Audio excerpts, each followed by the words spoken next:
محمدیه و فیروزه هستم، خواننده صنف هشتم مؤسسه تحصیلات میانه عمومی نمره 123 شهر دوشنبه. چند کتاب خوانده؟ 140 میرسد. از همین کتاب‌های مطالعه کرده شده، از همین ها حکایه ها، افسانه ها، داستان ها، رمان ها، پوست ها از بر نمودم. آفرین. خوش. چند افسانه خوانده؟ همگی 110 افسانه، 150 حکایه. چند پوست خونده؟ چند پوست؟ 10 پوست. 4 رمان. آفرین. آدینه خونده؟ بله. خوش. قهرمان های و پرسوناژ های دیگری آدینه رو هم مثبت و هم منفی یادآور شو. بله. قهرمان مثبت آدینه، گل بیبی، قهرمان منفی غنی جان بای بچه. یادداشت خوانده؟ بله. خوش. کریمون توی نقل کن. من از همان لحظه که همین یادداشت‌هایم را در خاطر می آورم، این همان روز سر شد که در خانه ما در 2 حجره، در یک حجره زنها و در حجره دیگر مردها بود. در تن من لباسی از همه زیبا به بر کرده بودم. من در همان وقت حس می کردم که هیچ کس به مثل لباسی من یعنی که زیبا نبود و همین با همان فخر می کردم. همه بچه‌ها به نزد من آمده از لباس‌های پوشیده من در حیرت افتاده بودند و همین من هم نیز خرسند بودم. اون روزها یعنی که به من خرسندترین روز به حساب می رفت، چون که در آنجا نیز دو تورنوازها و کرنچی ها بودند. من وقتی که آنها یعنی که سرنه می نواختند، این به گوش من می فورید و همین یعنی که یک وضعیت عجایبی رو به من جای آورده بود. یعنی که چنانی که نقل کردم همین در یادداشت های خود آورده بودم، یعنی که در همان روز من یعنی که لباس های هم زیبا برداشتم و به خاطرم هست که دیگر یگان به مثل همان روز یعنی خرسندی تر به من نبود. نویسندگانی که اثرهای نثریشان را خواندی، اثرهای آنها را نامبر کن. دو خونده رو مطالعه نمودم. مرگ سودخور، آدینه، مکتب کهنه، تحصیل بلشویان، دختر آتش، تخت واژگون، مژده‌ای که انتظارش نبود، باز چهاردادران، روایت سوغدی، دنیای بچه ها و خوش. روایت سوغدی اثری که است؟ سوچیم اولوغزاده. نقل کن کنی کمترک. سوچیم یعنی که این در همین روایت تاریخی به حساب می رود. در همون لحظه که چی بود، اگر حکایه نانی منچه رو پارچه از آن نقل می نمایم. نانی منچه یعنی که یک شستگر بود، مادری وی نیز شستگر بود و پوشک های یعنی که همان همدهه های خود را گرفته شسته بعد به نزد آنها می برد و پوشک ویرکن را هم می شست. ویرکن یعنی که یادخشیتک نیز در همانجا پوشک های آنها را نیز می شست. نانی منچه دختری زیبا هم نباشد ولی دلش صاف بود و همین روز از روزها وقتی که پوشک همین ویرکن را به خانهشان می برد، در آنجا یعنی که مادرش خیلی خسته بود و لباسهای وزنین را برداشته نمی توانست و همین آورده به آنها داد. وقتی که همین روخشیان می پرسند که چرا دخترتان نآمد، و حیران و چیزی نمی گوید و به دل غم همین تر نشسته می گیرد و می دونست که همین روخشیان آدمانی نغز است و می گوید که دختری من آبستر شده است. بعد و خیلی غم همین ویرکنینا خیلی غم میخورند و به نزد یعنی که پدر به نزد پسر میرود. پرسوناژ های منفی دختر آتش یادآور شد. دختر آتش، فیروزه، گل بیبی، غنی جان به بچه نه، احمد جان مشکاب، عصا باز 4 کس شد. اونجا خیلی زیاد. بله زیاد از قهرمان هایش. خواندگی که از برایم پرسیدن. اساس، سلامت، حیدر جان مشکاب، عصا، گلاندام. چقدر شعر از یاد کردی؟ چند؟ 200 از همین بچه ها، از کتاب های اثرهای بچگان 200 تا، از غزل ها 60 تا. خوش. از ادبیات کلاسیک. شاعرهایی که شعر از یاد کردی نام بر کن. از کلاسیک یا بچگانه؟ اول از کلاسیک. عبدالرحمن جامی، حافظ شیرازی، سعدی شیرازی، بدرالدین هلالی، کمال خوجندی و غیره ها. از جامی میدونی؟ بله. یک غزل. طبیب دردی بی درمان کدام است؟ رفیق راه بی پایان کدام است؟ اگر عقل است پس دیوانگی چیست؟ اگر جان است پس جانان کدام است؟ چراغ عالم افروز محمد که نی کفر است نی ایمان کدام است؟ پر از دور است بحر لایزانی، درونش گوهر انسان کدام است؟ غلامان است اشیا را قباها، میان بندگان سلطان کدام است؟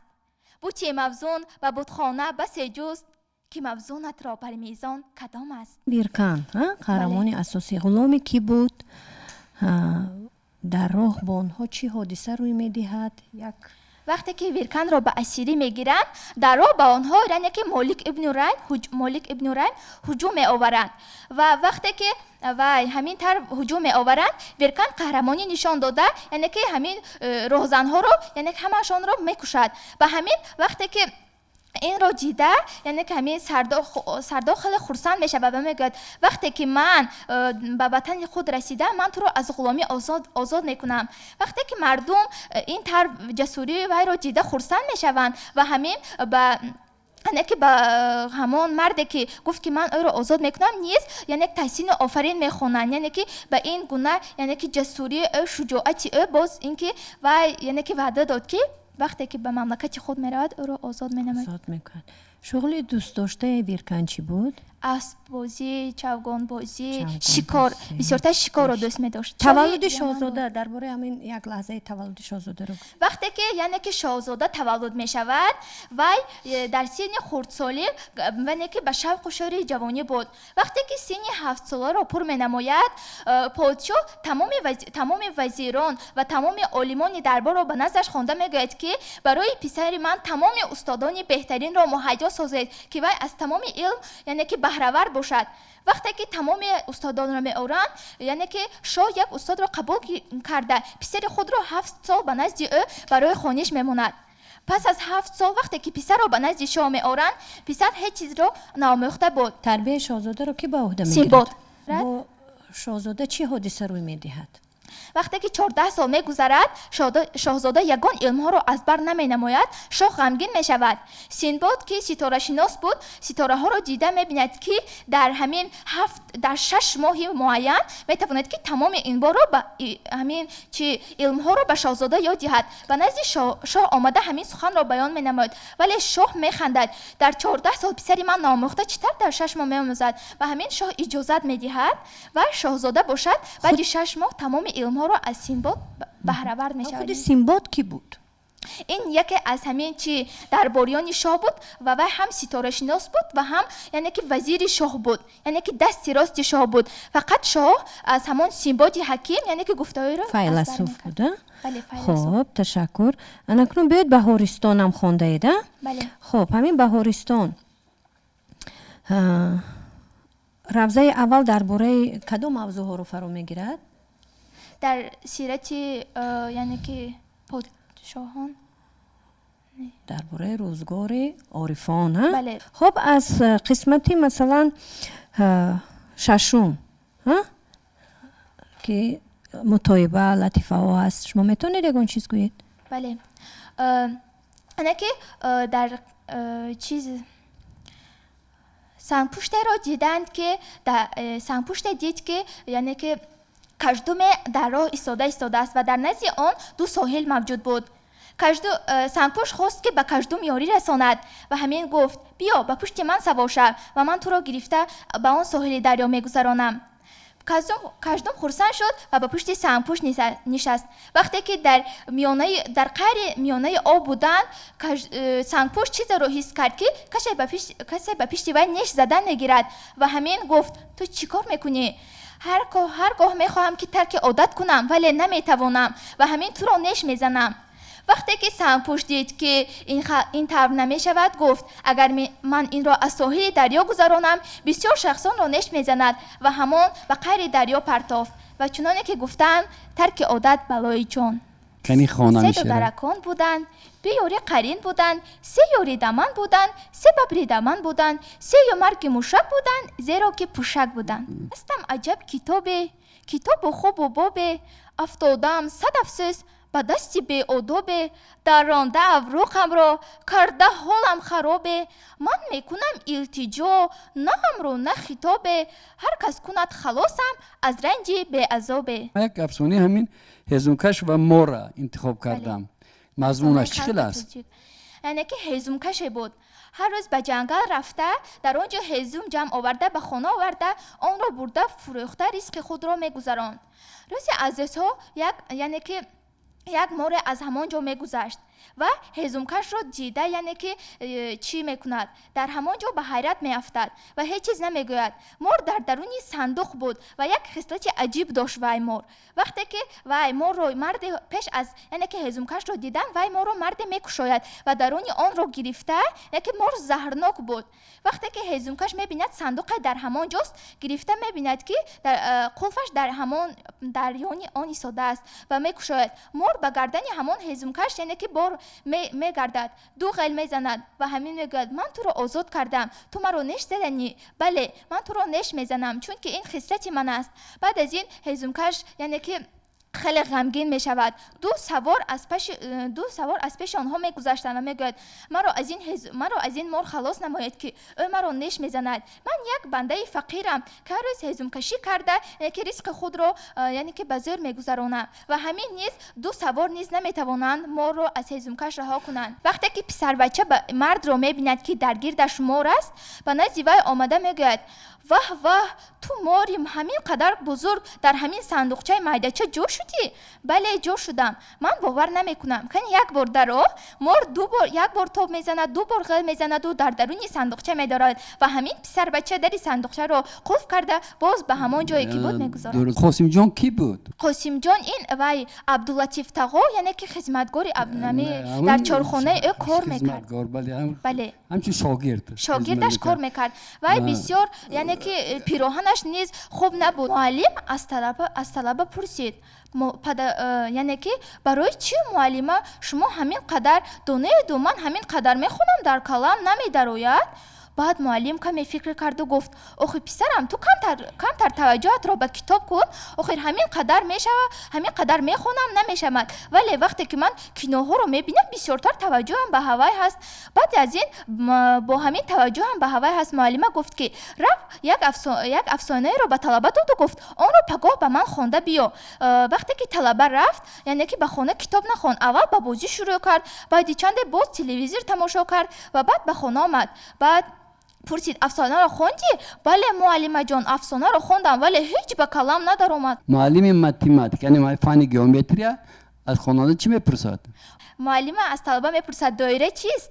دایره اسبابی است که در تو می‌نوازند. معلم گئومتری میپرسد. غفار میرزا کدام دوستانش است؟ دوستک. باز دوستان دیگر دارد؟ نه، بسیار معمول این گنجشکا که دوستک پورا میدونی؟ بله 100 مصرع همش از بر. آخری دوستان خون وقتی از آن زمان تا این زمان از آن مار دوری میکند، از این زمان تا این زمان قورباغه خوری میکند. چیستان گوی؟ چیستان از همه بالاست او، شاه لباساست او. باز یک جنگلزاری انبوه ایستاده در سری که در خانه میرود او آزاده میکند را. چیستان معنیش جورب. باز باز یا به خانه می رود راه آزاده می کند نمی اصلا خواب وقت را می کند حساب. جوابش قولین. چند ضرب مثلا؟ چه خوش جواب قولین. بازگوی چه خوش تعام پیاز و گوش و پیچان من را به تو دم کنیم حسین شود نامی آن. جوابش من تو. چند ضرب مثلا زیاد کردی؟ 100 تا. کنی پای در پای ضرب مثلا های ما نمیدونستی که گوی کنی؟ یعنی که هفت کس یک کس را انتظار نمی شود. کتاب دوستی بهترین است. با دوست دشمن گوید تبروار، دوست گوید شکروار. کنی یک غزل خوانید از حافظ شیرازی؟ سحر بلبل حکایت با صبا کرد که عشق روی گل با ما چی ها کرد. از آن رنگ رخم خون در دل افتاد و از آن گلشن بخارم مبتلا کرد. غلامی همتی آن نازنینم که کاری خیر بری و ریا کرد.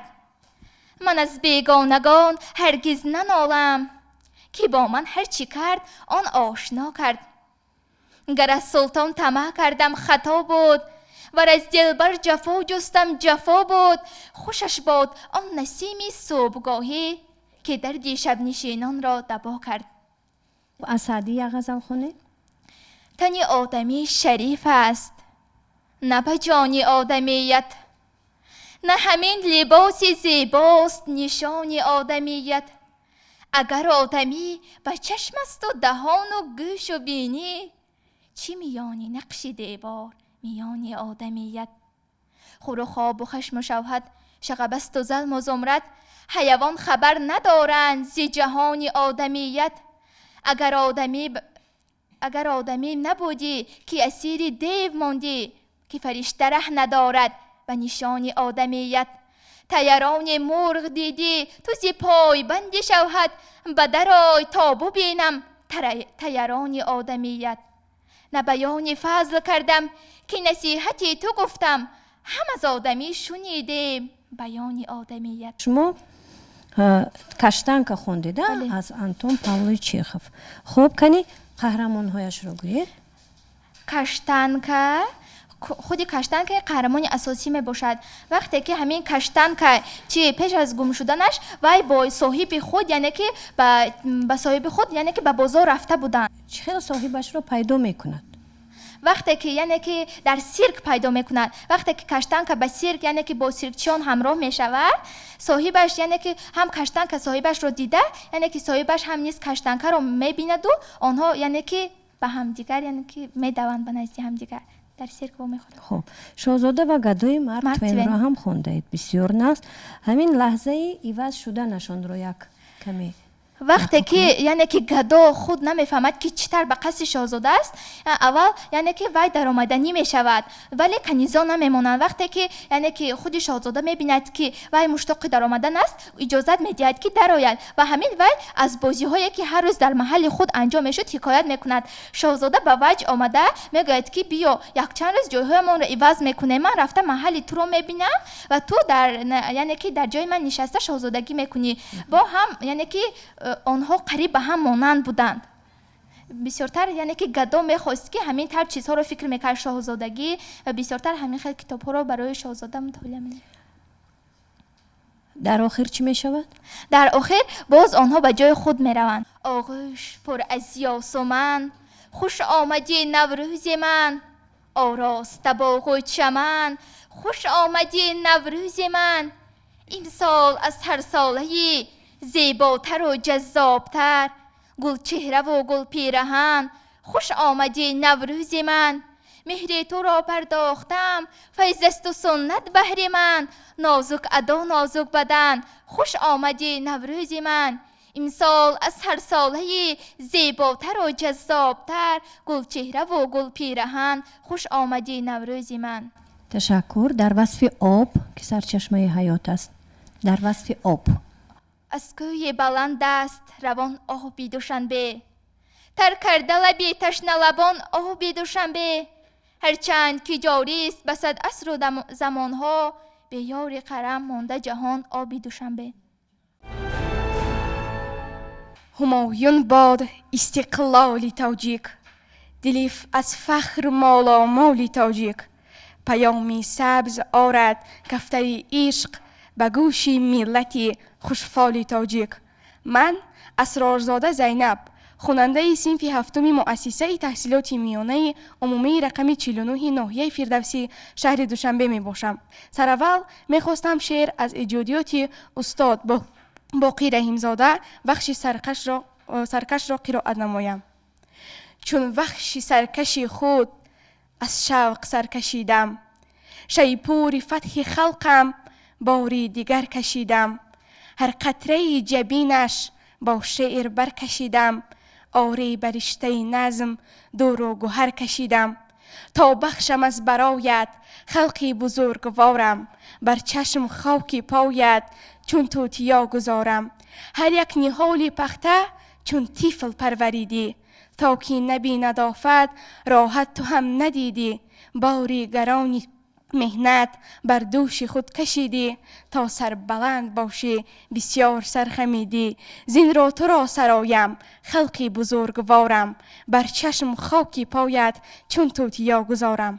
ما جشن‌های ملی داریم خیلی می بله. جشن‌های ملی باستانی که با تشبث پیشوای ملت بهترین جشن‌های طبیعی دنیا که ما داریم احیا شد. نامبر کن. جشن نوروز، سده، مهرگان، تیرگان. درباره نوروز شعر میدونی؟ بله. مرحبا. اجازت باشد از استاد سعدی شیرازی. مایلش. برآمد بادی صبح و بوی نوروز، به کامی دوستان و بختی پیروز. مبارک بادت این سال و همه سال، همایون بادت این روز و همه روز. چه آتش در درخت افکند گلنار، دیگر من قلمنی آتش میفروز. بهار خرم است ای گل کجایی، که بینی بلبلان را ناله و سوز. جهان به ما بسی بود است و باشد، برادر جز نکونامی میندوز. نکویی کن که دولت بینی از بخت، مبر فرمانی بدگویی بدآموز. منه دل بر سرای عمر سعدی، که بر گنبد نخواهد ماند این کوز. درباره آب شعر میدونی؟ درباره آب بله. از کوهی بلند هست روان آب دوشنبه، تر کرده لبی تشنه لبان آب دوشنبه. هر چند که جاری است بسد عصر و زمانها، هم مانده وطن در یاد آب دوشنبه. درباره وحدت یک شعر گوی کن. صلح و وحدت افتخاری ملتی صاحب دلم، وصف آنها را نماید ریشه جان و دلم. در میان قوم ها پیوستگی ما را از آن، دهر بنماید ستایش مردمی برنادلم. چرا قصه های ایام تعطیل عنوان گرفته است به فکر شما؟ چون که در این اثر قهرمان اساسی که در وقتی در ایام تعطیل در خانه بابایش بود، هر یک روزی میگذشتهش را در یعنی می نوشت در یادداشت‌ها در کتاب. یعنی ایام تعطیل نه اینجا هست. دلوار و والدانش با خانه بابایش کجا بودند؟ در کجا؟ در خانه بابایش. خانه بابایش رفته بودند و همین رو نقل میکنند.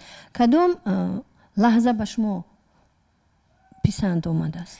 لحظه ای که او در تگی درخت در بالای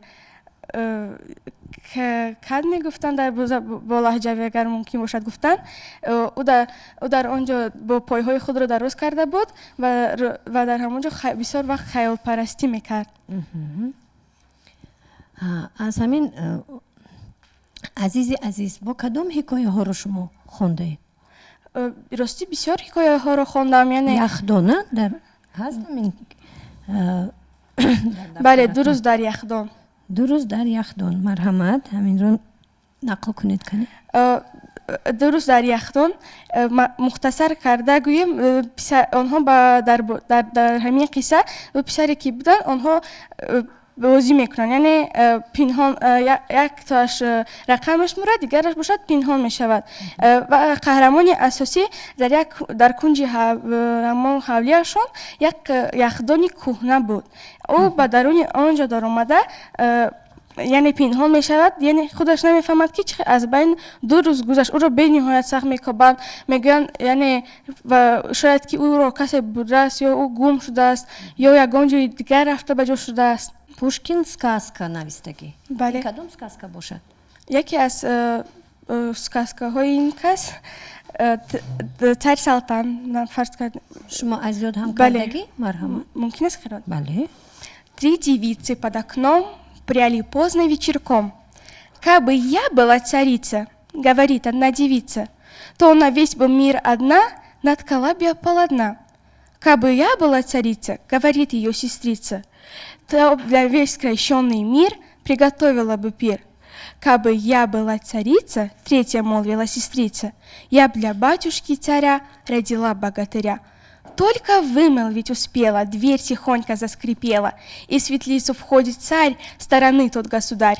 Во все время разговора он стоял позади забора. Речь последней по всему полюбилась ему. «Здравствуй, красная девица!» — говорит он, «будь царицей, и ради богатыря мне к исходу сентября. Вы ж, голубушки, сестрицы, выбирайтесь из светлицы и входите вслед за мной и за сестрой. Будь одна из вас ткачиха, а другая повариха. Все не вышел царь-отец, все пустились во дворец. Царь недолго собирался, в тот же вечер обвенчался. Царь с царицей молодой сел за стол пир честной, а потом честные гости на кровать слоновые кости. Яке аз шерхой аз барам дайман ин شعری خالهکی زلخمار می باشد. لبه خالهکی زلخمار. خاله زلخمار. خالهک نه خاله زلخمار. بله کنی. خالهکی زلخمار همه خوب و تو بدار همه خوب و من بدار رشته و سوزن بدار خاله شب زنده دار رشته سوزن چی در کار رشته سوزن نباشد نقش چمن نباشد. امینه هرچی بر ای در این کاخ امانی به غم و شادی بند بنده نفس خودی دعوی آزادی چند لب به هر تومه میالای که دندان شکند بر سری خانی فرومایه ز پالوده و قند سنگ آزار مزن بر دیل اربابی صفا کامد آسان شکنی شیشه و مشکل پیوند. بخندد لاله بر صحرا کنی بخندد لاله بر صحرا بسانی چهره لیلا بگیرید ابر بر گردون بسانی دیده مجنون ز آبی جوی هر ساعت همی بوی گلاب آید در آن شست است پنداری نگاری من رخ گلگون کوی یار می آید نسیمی باد نوروزی از این باد ارمدت خواهی چراغی دل برافروزی چو گل گر خورده داری خدا را صرف اشرت کن که قارون را غلط ها داد سوداگی زراندوزی سخن در پرده می گویم چو گل از پرده بیرون آی که بیش از 5 روزی نیست حکم میری نوروزی به بستان رو که از بلبل طریق عشق گیری یاد به مجلس آی که از حافظ سخن گفتن بیاموزی. آمد بهار و سیر گلستان غنیمت است بزمی وصال غنچه خندان غنیمت است با قامتی خمیده روم سوی بوستان نظاره بنفشه و ریحان غنیمت است. تشکر. از قعر گل سیاه تا اوج زحل کردم همه مشکلات گیتی را حل. از استاد ابوعلی ابن سینا. با دشمن من چو دوست بسیار نشست با دوست نبایدم دیگر بار نشست. کی؟ از استاد ابوعلی ابن سینا. با محبت از صمیمی دل یاران را سلام استادان اصیل با فضل و احسان را سلام بهر ما گنجینه علم و هنر باشد کتاب دوستداران سخن فردی کتاب خوان را سلام. من قلندر و رخساره خواننده صنف 6 لیسه دانشگاه بین المللی سیاسی صاحبکاری تاجیکستان می باشم. چه خوش گفته است آن جامعه دانا فروغ صبح دانایی کتاب است هر آن کس که به این گنج روی آورد ورا بر هر معمای جواب است.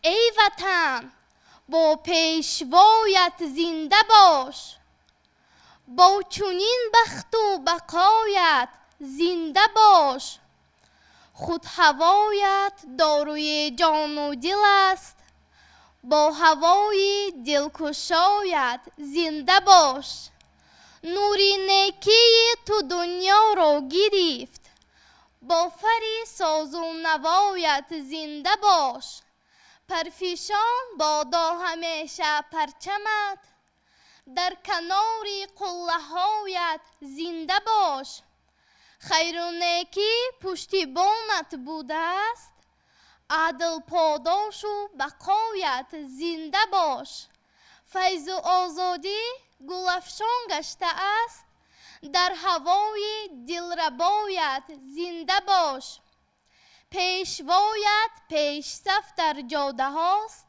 نیک نامی هم نوایت زنده باش تا سرشت نیک در جانت بود رهنمایت رهکشایت زنده باش. با صدا با مهرگان با فضل و خیر، باد نوروزت بقایت زنده باش. میهنی من نسخه باغی بهشت، من دعاگویم برایت زنده باش. چی اثرها خوانده نام بر کن. من از صدرالدین عینی یک چند پوستا خوندم. مرگ سودخور، یتیم، مکتب کهنه، آدینه، یادداشت‌ها قسم یک و غیره ها را خوندم. من باز از عزیز حکایه ها یک چند حکایه ها خوندم. عینک، شیر برنج، عینک، شیر برنج، نهال دوران از جلال اکرامی. رمانی من گناهکارم و پارچه از پاوستی از مسکو چیاوردی را خواندم. باز از پولاد تالیس روزی نخستین را خواندم.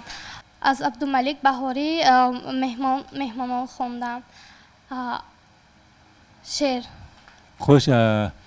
رمانی من گناهکارم خواندیم خیلی می. بله خواندم. قهرمان اساسیش، پرسنش‌های مثبت و منفیش را نامبر کن کنی. چند کس در یادت مانده است؟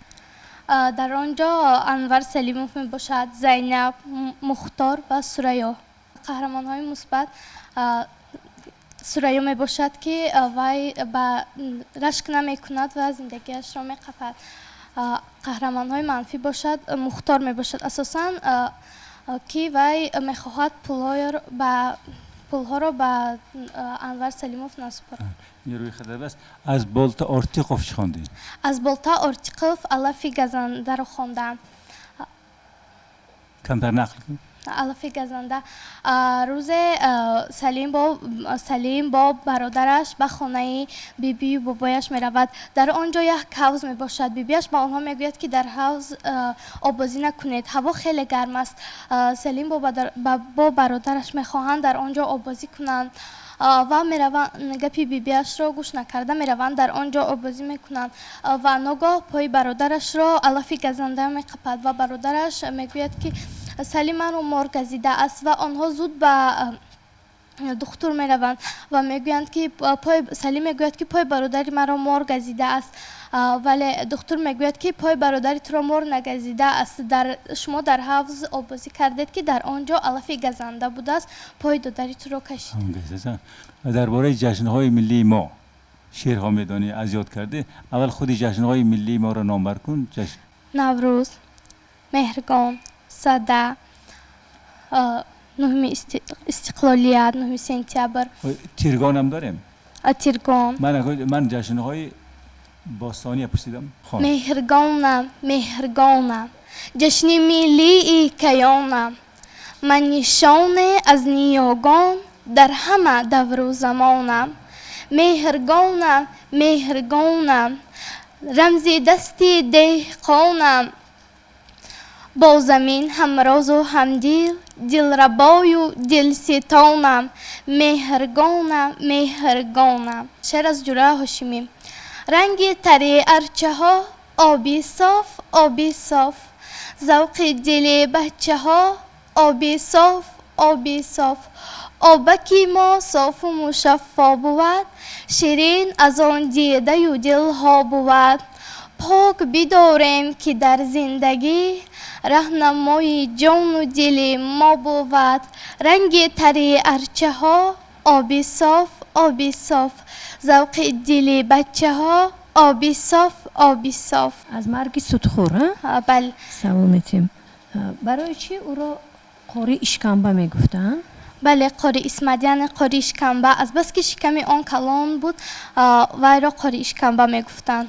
خب یک لحظه هست که تصویر سیمایی قاری اسمت هست. شما همون رو گفته می توانید؟ او چگونه مرد بود؟ بله، قاری اشکمبه وی ریش‌های اغلا داشت، موی سرش بزه بود، یک نیمی سرش کفیدگی بود. نامش چی است؟ نامش قاری اسمت. پدرش وی را اسمت الله نام کرده بودند. بعد وی را قاری اسمت می گفتند. از بس که وی شکمش کلان بود و به لقب او قاری اشکمبه شد. تشکر. همین سبب مرگ قاری اسمت. چی بود؟ وقتی که وای در بانک پول داشت، وقتی که در جنازه بود یک کس میگوید که بانک ها به دست روسیه افتاد. قاری شکنبه در سر جای نماز وای پولکم گفته جان میدهد. خب از یادداشت‌ها قسم یکم خواندید؟ بله خواندم. با کدام حکایت یعنی با کدام قسم انجام می‌یابد؟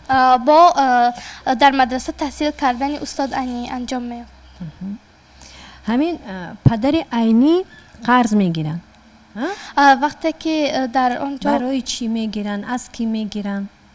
در آنجا وبا می آید و مادر صدرالدین عینی با بیماری وبا گرفته می شود. بعد پدرش آهسته آهسته پدری وی صدری زیا نام دارد. پدری عینی از کی میگیرد؟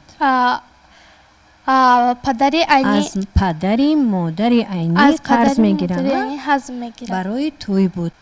همین یک لحظه بیمار شدنی آدینه رو نقل کنید. بله، آدینه در وقتی که به دیگر شهر می رود در آنجا بیمار می شود و دیگر کار کردن نمی تواند. یک قطعه از ابو عبدالله رودکی. چون تیغ به دستاری مردم نتوان کشت، نزدیک خداوند بدی نیست فراموش. این تیغ نه از بهر ستمکاران کردن، انگور نه از بهر نبی دست بچرخوشت. عیسی بره دید یکی کشته فتاده، حیران شد و بگرفت به دندان سری انگشت. گفتا که کی را کشتی تا کشته شدی زار، تا باز که آن را بکشد آن که تو را کشت. انگشت مزن رنج بدر کوفتن کس، تا کس نزند رنج بدر کوفتنت مشت.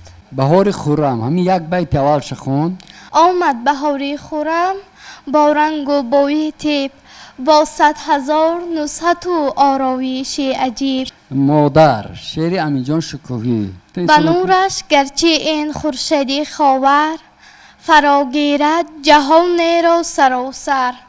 نمی گردد ولیکن آن برابر، به این پرقوتی با مهر مادر. فقط مادر به هر گرما و سرما، همیشه بر سری گهواره ما.